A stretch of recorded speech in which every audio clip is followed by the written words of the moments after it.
So I'm here today, this afternoon, to talk to you about mental illness, but not as a scientist and not as a researcher. As someone who's dedicated her life to causing more open conversations about mental illness. Why do I do that? I grew up in a home where bipolar disorder lived and lurked in my mother's brain. It cast a dark shadow and permeated nearly everything that we did and everything that we felt. Yet we never talked about it. There were no open conversations, and maybe if there had been, things would have turned out a bit differently for my family. This is my mom. Her name was Gladys, and she's no longer with us, but I really want you to know her.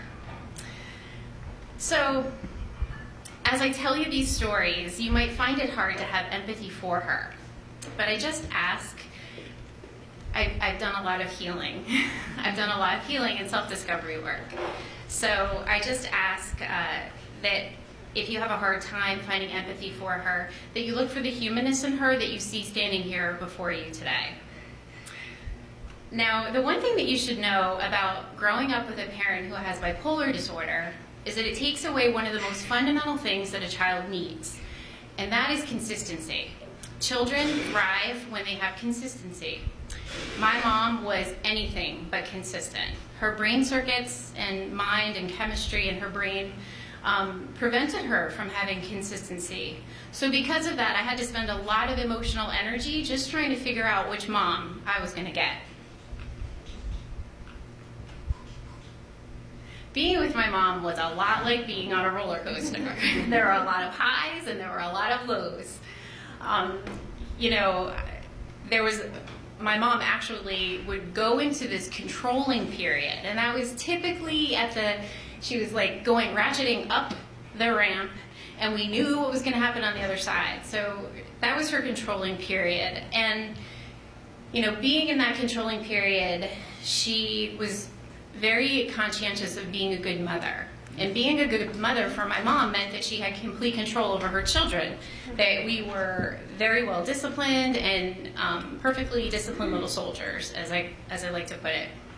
So, as you can imagine, back-talking and acting out were two things that my mother would not tolerate, and quite honestly would land you clear across the room if you acted up, had you slapped across the face, or even a wooden spoon broken on you. I lost track of how many wooden spoons were broken in our home. So there was one time I want to share with you. I was about 4 years old, and I had this brilliant idea that I was going to steal a pack of orange-flavored Trident from the kitchen drawer into my pocket for nap time. And I remember being so excited about it because Mom controlled everything, and she rarely let us have it. It was almost like torture in the drawer sitting there. So I tuck this orange flavored gum into my pocket, and she tucks me into bed, and she puts the blanket over me, and she shuts the door and she leaves. I quickly take the blanket and cover up over my head and start unwrapping as much bubble gum as I possibly can, stuffing it into my mouth. And I'm thinking to myself, this is the best nap time ever. Just then the door swings open and in she comes. It's like she had ESP or something. She comes flying in the door, she whips back the blanket, and there in plain sight, a pile of gum wrappers. And my mouth is stuffed like a chipmunk. And I'm looking at her, and she's bright red, and she's mad, and I have never seen her this mad. She puts her hand in front of my mouth, and she goes, "Spit it out." And I spit it out. She goes, "You thief." And the next thing comes, she starts hitting me. And she hits me hard. And I remember my skin stinging, and I remember thinking to myself, I'm only 4 years old. She's smacking me, and this hurts. "Stop crying, or I'm going to give you something to cry about," she would say. After what felt like an infinity, the beating ends, and she leaves the room and slams the door behind her. Now, that's just one story, but here's the thing, it wasn't always bad. There were times when she would be at the very top of the roller coaster in her manic state, and that was when I would get a reprieve. She was on top of the roller coaster, but she was on top of the world. And I remember this time she took me to the Crafty Kitchen. It used to be right down the street. And It was her manic day, and I remember opening the door to Crafty Kitchen, and you just smell cinnamon sticks and candles, and that was the day she was in a great mood. She wasn't focusing on my behavior. She was just happy to be with me, and she was just high on life. We filled the cart with anything that you could possibly imagine. That cart was overflowing. Cinnamon sticks, candles, ribbons, silk flowers, chocolate making kits for lollipops. And I remember looking at it and saying to myself, she's never going to get to all these crafts. I just know this. This is her manic state, and she's not going to stay here very long.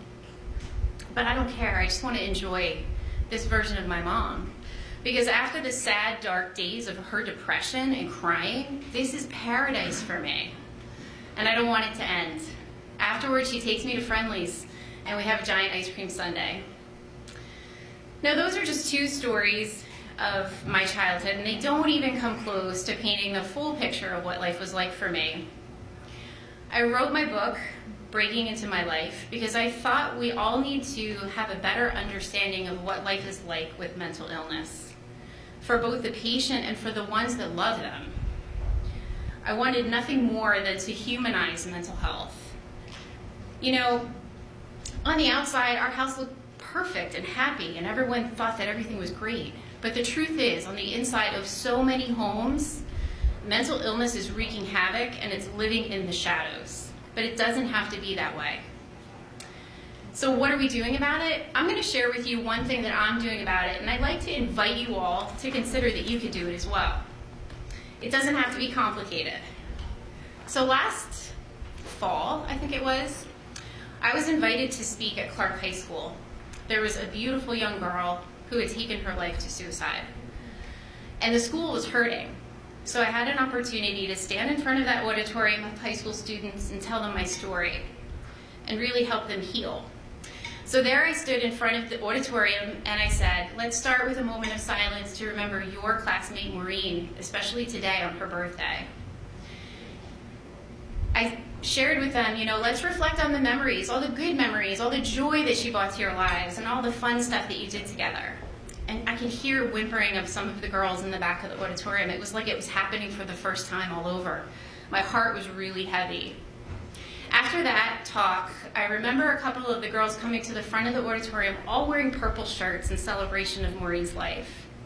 And the guidance counselor, she said, let's go into the courtyard and have a conversation and really remember her. And I didn't hesitate. I knew in that moment I had to be there. I sat right down on that picnic table bench with them. And they all looked down, not knowing what to do with their sadness and their grief. And I looked at them and I said, tell me more. Tell me all about your Maureen. I want to know her and who she was. And they all started to share. They told me about the stories that they had with her, the fun experiences, the silliness, and they even reflected on the moments that they could vividly now see were her cries for help. And just as that safe space was created to cause a healing environment for them to start to begin to heal, what if a safe space was created to actually talk about mental health proactively? Could that have prevented the suicide from ever even happening?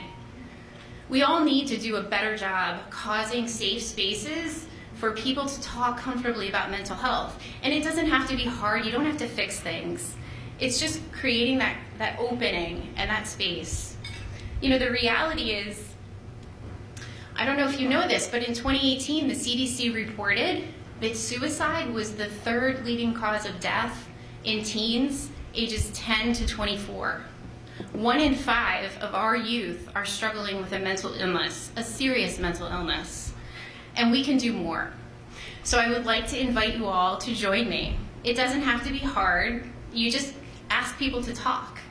And when you do, you're going to be demonstrating for others how easy it is for them to do the same. And before you know it, we won't have a stigma. Thank you.